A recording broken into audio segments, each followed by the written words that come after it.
ஓம் ஸ்ரீ குருப்பியோ நம. வக்ரதுண்ட மகாகாய சூரியகோடி சமப்பிரப நிர்விக்னம் குருமே தேவ சர்வகாரீஷு சர்வதா. ஆன்மீகம் பிளஸ் நேயர்கள் அனைவருக்கும் ஜோதிட குஜியின் இனிய வணக்கங்கள், வாழ்த்துக்கள், ஆசீர்வாதங்கள். இந்த அருமையான காணொலியில் நம்ம என்ன பார்க்க போகிறோம் அப்படின்னா, சுக்கிர பகவானின் அற்புதமான பேச்சு. சுக்கிர பகவான் சூரிய பகவானோட கூடவே ஒருவர். ஆக்சுவலாக முதல்ல புதன் தான் கூடவே ஒருவர். அதுக்கப்புறம் அப்படியே கூட வர்றது இந்த சுக்கிர பகவான். அதனாலே ஒரு 30 நாளைக்கு ஒரு தடவை கண்டிப்பாக அவர் ராசி மாறி சூரியனோடய இணைஞ்சு வருவார்.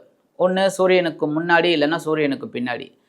அதனால தான் ஜாதகத்தில் பார்த்தீங்கன்னாலே ஒரு உண்மையான ஜாதகம் எது அப்படின்னு ஈஸியாக நம்ம கண்டுபிடிச்சிடலாம். பொய் ஜாதகம் எதுன்னு கண்டுபிடிச்சிடலாம். எப்படின்னா, சூரியன் எங்கே நிற்கிறாரோ அதுக்கு முன்னும் பின்னும் சுக்கிரன் இருக்கணும், புதனும் அதே மாதிரி இருக்கணும். அப்போ தான் புதன் ஒன்று அஸ்தங்கமாக இருக்கும், இல்லை வக்கரமாக இருக்கும், இல்லை சேர்ந்து இருப்பாங்க. டிகிரி வைஸ் கொஞ்சம் கொஞ்சம் அப்படி இருந்தால் தான் அந்த ஜாதகம் உண்மையான ஜாதகம்னு அர்த்தம். அதுக்கப்புறம் மற்ற கிரகங்கள் எங்கே இருக்குங்கிறத அப்புறம் பார்த்துக்கலாம். அந்த வகையில் இந்த சுக்கிர பகவான் அப்படிங்கும்போதே ரிஷப ராசிக்கும் துலாம் ராசிக்கும் அதிபதி. அதே சமயம் பார்த்திங்கன்னா ரிஷபத்துக்கு பார்த்திங்கன்னா ராசிநாதன் பகிர்வன ரோகாதிபதி, துலாத்துக்கு பார்த்திங்கன்னா ராசிநாதன் அஷ்டமாதிபதி. அதனால் இவர் சந்தோஷத்தையும் கொடுப்பார், கொஞ்சம் பாடங்களையும் கொடுப்பார் இந்த ரெண்டு ராசிக்குமே. ஏன்னா சந்தோஷத்தை சந்தோஷமாக அப்படி லிமிட்டாக எடுத்துக்கணும். எதுவுமே அளவுக்கு மிஞ்சினால் அமிர்தமும் நஞ்சு அப்படிங்கிற மாதிரி, என்னதான் அமிர்தம் அப்படின்னாலும் அளவுக்கு அதிகமாக குடித்தா அதுவே விஷமாயிடும் அப்படின்னு சொல்கிறப்படுது. அப்போ இந்த சந்தோஷத்தை, சிற்றின்பத்தை அதுக்கேற்ற மாதிரி நம்ம எடுத்துக்கணும். சிற்றின்பத்தை சிற்றின்பமாகவே எடுத்துக்கணும். பேரின்பத்தை நம்ம எவ்வளோ எடுத்துனாலும் அது எதுக்குமே இது இல்லை, சூப்பராக போகும். அதனால் இந்த சுக்கிர பகவான் ரிஷபத்துக்கும் துலாத்துக்கும் அதிபதி. பரணி பூரம் பூராடம் இந்த 3 நட்சத்திரத்துக்கும் அவர் தான் அதிபதி.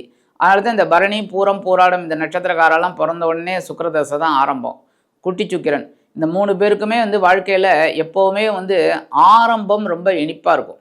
அதுக்கப்புறம் கொஞ்சம் பாடங்களை கற்றுக்கிட்டு அதுக்கப்புறம் ஒரு சந்தோஷத்தை கிடைக்கக்கூடிய ஒரு அம்சம்.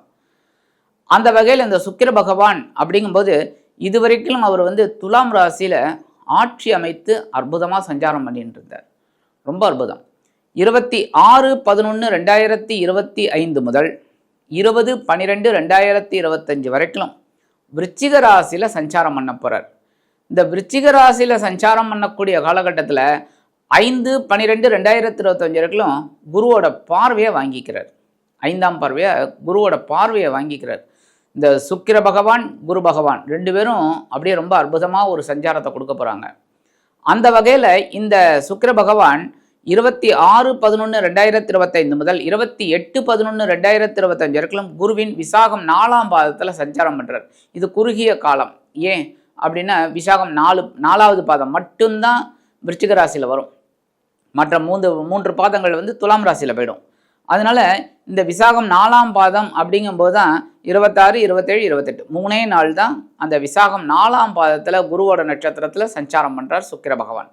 அதுக்கப்புறம் பார்த்தீங்கன்னா 29/11/2025 முதல் 8/12/2025 வரைக்கும் சனி பகவானின் அனுஷம் நட்சத்திர காலில் ட்ராவல் பண்ணுறார். அதுக்கப்புறம் பார்த்தீங்கன்னா 9/12/2025 முதல் 20/12/2025 வரைக்கும் புத பகவானின் கேட்டை நட்சத்திர காலில் ட்ராவல் பண்ணுறார். ஏன்னா விருச்சிக ராசியில் பார்த்தீங்கன்னா விசாகம் 4ஆம் பாதம், அதுக்கு அடுத்தது பார்த்தீங்கன்னா அனுஷம், கேட்டை இந்த 3 நட்சத்திர பாதங்கள் தான் 9 பாதங்கள் அடங்கியது விருச்சிக ராசி. விருச்சிக ராசிக்கு அதிபதி செவ்வாய் பகவான். ஸோ செவ்வாய் பகவானோட ராசியில் இந்த 3 நட்சத்திரத்தில் இந்த சுக்கிர பகவான் ட்ராவல் பண்ணுறார் இந்த காலகட்டங்களில்.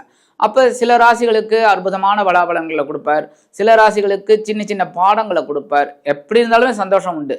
ஏன்னா 7ஆம் பார்வையை பார்க்கறதுனால ஏதாவது ஒரு ரூபத்தில் ஒரு சந்தோஷம் கண்டிப்பாக கிடைக்கும் எல்லாருக்குமே. இருந்தாலும் கொஞ்சம் அந்த சில ராசிகள் கவனமாக இருக்கக்கூடிய ஒரு காலகட்டம். அடுத்தபடியாக இந்த நம்ம ஆன்மீகம் ப்ளஸ் சேனலை நிறையா பேர் சப்ஸ்கிரைப் பண்ணிக்கிட்டு வரீங்க. ரொம்ப சந்தோஷமாக இருக்குது, ரொம்ப உத்வேகமாக இருக்குது. நிறைய பாயிண்ட்ஸ் உங்களுக்கு கொடுக்கணுங்கிற ஒரு ஆவல் வருது. அதேமாரி சப்ஸ்கிரைப் பண்ணாதவங்க சப்ஸ்கிரைப் பண்ணிக்கோங்க. அதே மாதிரி சப்ஸ்கிரைப் பண்ணுறது மட்டும் இல்லாமல் இந்த ப்ரோக்ராமெல்லாம் நீங்கள் எந்த வீடியோ கிளிப்பையும் அப்படியே ஸ்கிப் பண்ணாமல் அப்படியே முழுசாக பார்த்தீங்கன்னா நிறைய பாயிண்ட்ஸ் உங்களுக்கு கிடைக்கும். அதனால் ஸ்கிப் பண்ணாமல் பாருங்கள், லைக் பண்ணுங்கள், கமெண்ட் பண்ணுங்கள், ஷேர் பண்ணுங்கள். ஆக இந்த சுக்கிர பகவான் விருச்சிக ராசியில் இருந்துக்கிட்டு சில ராசிகளுக்கு அற்புதமான பலாபலன்களையும் சில ராசிகளுக்கு சிலவித பாடங்களையும் கொடுக்கக்கூடிய ஒரு காலகட்டமாக இந்த சுக்கிர பயிற்சி அமையும். சரி, இப்போ இந்த பதிவுக்கு போகலாமா? ஹிமகுந்தம் நாலாபம் தைத்தியானாம் பரமம் குரும் சர்வசாஸ்திர பிரபக்தாரம் பார்கவம் பிரணமாம்யகம். பார்கவம்னாலே வெள்ளி, சுக்கிர பகவான். சுக்கிர பகவான கடாட்சம் கண்டிப்பாக நமக்கு இந்த ஸ்லோகம் சொல்கிறதுனாலே கிடைக்கும். இப்போ இந்த பதிவுக்கு போகலாமா? அன்பான தனுசு ராசி நேர்களே, இந்த அருமையான காணொலியில் நம்ம பார்க்க போகிறது சுக்கிர பகவானின் அற்புதமான ஒரு பயிற்சி. இந்த சுக்கிர பகவான் உங்களுக்கு பகைரோன ரோகாதிபதி, லாபாதிபதி. இந்த தனுசு ராசி என்பவர்கள் உத்தியோகத்திலையும் சரி, தொழில் வியாபாரத்துலேயும் சரி, கண்டிப்பாக ஒரு பிரச்சனை அதிலிருந்து வெளியில் வந்திருப்பீங்க.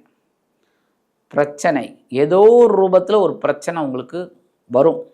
உத்தியோகத்துலேயும் சரி, தொழில் வியாபாரத்துலேயும் சரி, ஒரு பிரச்சனை, ஏதாவது ஒரு பிரச்சனை வந்து அதிலிருந்து மீண்டு வெளியில் வருவீங்க. பிரச்சனை இல்லாத வாழ்க்கை எல்லாருக்கும் கிடையாது. ஆனால் உங்களுக்கு கண்டிப்பாக அந்த உத்தியோகத்துலேயும் சரி, தொழில் வியாபாரத்துலேயும் சரி, குடும்பத்துலேயும் சரி, ஒரு பிரச்சனையை எதிர்கொண்டு அதை வெற்றியடைந்து வெளியில் வந்திருப்பீங்க. அந்த வகையில் பகிர்வுணர் ரோகாதிபதியும் லாபாதிபதியுமான சுக்கிர பகவான் உங்களுக்கு இதுவரைக்கும் எங்கே இருந்தாலும் லாபஸ்தானம் அப்படின்னு 11ஆம் இடத்துல ஆட்சி அமைத்து அற்புதமான பலன்களை உங்களுக்கு கொடுத்துருந்தார். உத்தியோகத்தில் ஒரு முன்னேற்றம், தொழில் வியாபாரத்தில் ஒரு முன்னேற்றம், எல்லாமே நல்லா, குடும்பத்துலேயும் ஒரு சந்தோஷம், ஒற்றுமை, ஆன்மீக பயணங்கள் எல்லாமே உங்களுக்கு நல்லபடியான ஒரு முன்னேற்றம். சூப்பர், சந்தோஷம். அந்த வகையில் இப்போ லாபஸ்தானத்தை விட்டு விலகி இப்போ எங்கே வரப்போறான்னு பார்த்தீங்கன்னா, உங்களோட விரயஸ்தானம் அப்படிங்கிற 12ஆம் இடத்துக்கு கொண்டு வருவார். அயன சயன போகஸ்தானம், விருப்பஸ்தானம். மோட்சம் அப்படிங்கிறது இந்த இடத்துல என்னென்னா, மோட்சம்ங்கிறது விருப்பம், நிறைவேறுதல். எந்த ஒரு விருப்பம் நமக்கு நிறைவேறுதோ அது மோட்சம். எல்லாரும் நினச்சிங்கன்னா செத்து போனால் தான் மோட்சம்னு. அது மோட்சம், அந்த மோட்சம் வேறு. அது ஆத்மா போகிறது, அது மோட்சம். இது நம்மளோட விருப்பங்கள் பூர்த்தி ஆனாலே மோட்சம். அதனால தான் 12ஆம் இடம் மோட்சஸ்தானம்னு வச்சது. நம்மளோட விருப்பங்களை பூர்த்தி பண்ணுறதுக்குனா தான். அப்போ இந்த 12ஆம் இடத்துக்கு வரக்கூடிய சுக்கிர பகவான் என்னென்ன வேலைகளெல்லாம் செய்வார்னு பார்த்தீங்கன்னா, உங்களுக்கு ஒரு செலவு கண்டிப்பாக வைப்பார். என்ன செலவு? வீடு, மனை, வாகனம் எதனா வாங்கினு நினச்சிருந்தீங்கன்னா வாங்கிடுவீங்க. அதெல்லாம் சுப செலவு. அதுமாதிரி பொன்பொருள், ஆடை, ஆபரண சேர்க்கை வாங்கணும்னா அது சுப செலவு. அதுதான் உடல் ஆரோக்கியத்தில் கவனமாக இருங்கங்கிறேன். ஏன்னா மருத்துவ செலவுகள் வர வேண்டாம். ஆனால் அது அசுப செலவு, அனாவசியமான செலவு. ஸோ விரயஸ்தானம் அப்படிங்கும்போதே அந்த செலவுகளை கண்ட்ரோல் பண்ணுறதுக்கு நம்மக்கிட்ட ஒரு பவர் வேணும். கண்டிப்பாக எவ்வளோ செலவு வந்தாலும் அதை கண்ட்ரோல் பண்ணணும்.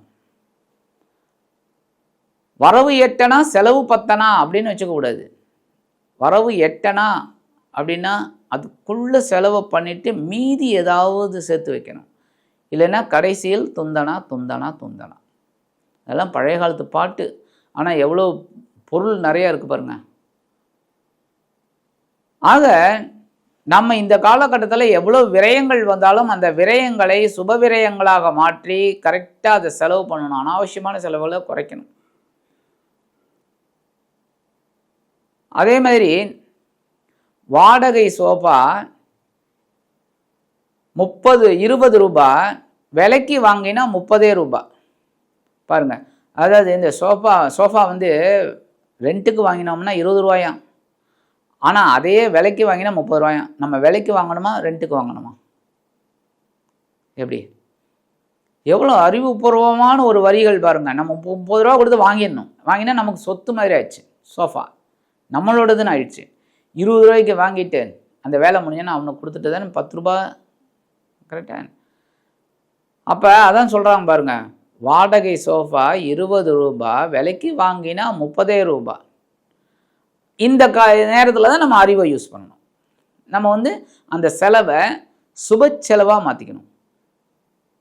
அந்த 20 ரூபாய்க்கு வாங்கினோம்னா அனாவசியமான செலவு, 30 ரூபாய்க்கு வேணா சுப செலவு. நம்ம வீட்டுக்கு ஒரு பொருள் ஆகிடுச்சு. கரெக்டாக? ஆக இந்த விரயஸ்தானத்தில் வரும்போது கண்டிப்பாக இந்த வெளியூர் வெளிநாட்டு பயணங்கள் உங்களுக்கு கிடைக்கிறதுக்கு வாய்ப்பு இருக்குது. உத்தியோகத்தில் ஒரு இடமாற்றம் இதெல்லாம் வரத்துக்கு நிறைய வாய்ப்பு இருக்குது. 26/11/2025 முதல் 28/11/2025 வரைக்கும் உங்கள் ராசிநாதனும் சுகாதிபதியுமான குரு பகவானின் விசாகம் 4ஆம் பாதத்தில் வரும்போது சொத்து சேர்க்கை விஷயமாக சில விரயங்கள் ஏற்படும். வெளியூர் அல்லது வெளிநாட்டு பயணங்களின் மூலமாக ஒரு விரயம் ஏற்படும். ஆன்மீக பயணங்களின் மூலமாக சில விரயங்கள் ஏற்படலாம். சரியா? ராசிநாதன் உடல் ஆரோக்கியம் கவனிக்கப்பட வேண்டும். இல்லைன்னா மருத்துவ செலவுகள் விஷயமாக விரயங்கள் ஏற்படும். 29/11/2025 முதல் 8/12/2025 வரைக்கும் 2-3 கூடை அதிபதி சனீஸ்வர பகவானின் அனுஷம் நட்சத்திர காலில் வர தனவரவு தாராளமாக வரும். அதுக்கேற்றான செலவுகளும் உங்களுக்கு வரும். முயற்சிகள் வெற்றி அடையக்கூடிய ஒரு காலகட்டம். ஏன்னா முயற்சிகள் வெற்றி அடைஞ்சால் தான் நமக்கு வருமானம் வரும். வருமானம் வந்தால் தான் செலவு வரும். கரெக்டாக? இப்போ எல்லாரும் என்ன பண்ணுறாங்கன்னா, முயற்சி எடுக்கிறதுல வருமானம் வேற வேண்டாம்னு நினச்சிடுறாங்க. எப்படின்னா வருமானம் எப்படி வேணாலும் வரும். எப்படின்னா கடன் வாங்கியோட வரும்ல. உழைச்சி வர்ற வருமானம் வேறு, கடன் வாங்கி வர வருமானம் வேறு. கரெக்டாக? நம்மளோட வேலை செஞ்சோம், காசு வருது, செலவு பண்ணுறோம். அது யாருக்கும் நம்ம பதில் சொல்ல வேண்டிய அவசியம் இல்லை. ஆனால் இதே கடனை வாங்கிட்டு செலவு பண்ணோன்னு வச்சுக்கோங்க, கடன்காரருக்கு பதில் சொல்லணும், கடனை அடைக்கணும். ஆக இந்த 2-3 கூடை அதிபதி சனீஸ்வர பகவானின் அனுஷம் நட்சத்திர காலில் வரும்போது ஒரு சில தனவரவுகள் இருந்தாலும் சில செலவுகளும் எதிர்பாராமல் வரலாம்.